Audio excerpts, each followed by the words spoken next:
Welcome to Ozone News Network, the least watched news network on television. The depletion of the ozone is depleting our viewers. Ha ha ha! To kick off our broadcast, why don't we start by explaining the ozone? Well, that's a wonderful topic, Alan.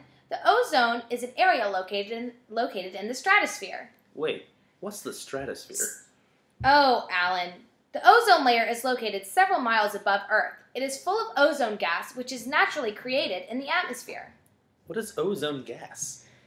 Alan, 3 oxygen atoms. You're supposed to know this stuff. I mean, why is the ozone even important? Are you kidding me? The ozone is what shields humans from ultraviolet light coming from the sun. Doesn't sunscreen do that? Alan, no. Sunscreen does not do that. But with the ozone depleting, you might need some more sunscreen. Oh, okay. All right. I can sense your sarcasm, Grace.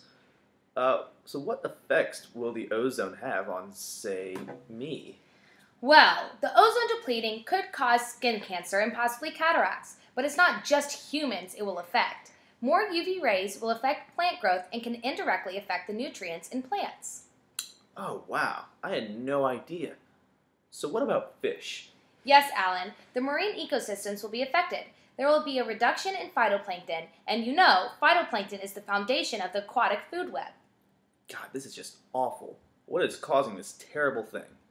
Well, the ozone is depleting because of the usage of CFCs, which are mostly seen in refrigerators, plastics, and aerosols. How does a refrigerator affect the ozone?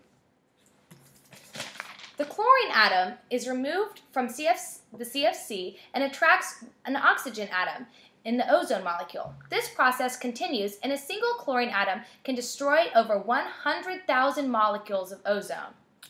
Right. Oh, you get it. So, did you know volcanic eruptions also remove ozone? Absolutely. Of course. So, do you know where ozone holes are really big? The equator? No, the poles. Oh. So why the poles? Because polar vortexes form in the late fall and early winter and make it so during the winter and early spring, the air above the poles is isolated from the rest of the atmosphere. These vortexes are spinning funnels. Because of the isolation, the pollutants that we release into the atmosphere are intensified. Oh. Well, if the ozone is depleting, why aren't we doing anything to stop it? Alan, do you know anything? Can you just answer the question? Okay, yes. Of course, we've tried to slow it down. Originally, there was an international agreement called the Montreal Protocol. This agreement was put in place to phase out compounds that depleted the ozone. But Alan, do you at least know what happened with this agreement? Yes. It worked perfectly and the ozone is fine. No, wrong. God, where are you getting your information?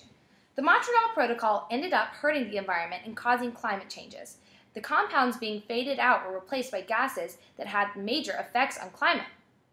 Oh, yeah, I knew that. Well, Alan, let's tell our viewers how they can help the depletion of the ozone. All right, well, first, you can. Of course you don't know. You could reduce your use of CFCs, like in aerosols and refrigerants. Right. Yeah, you can do that. Yes. Thank you for tuning into our broadcast. By helping the ozone, you're helping us.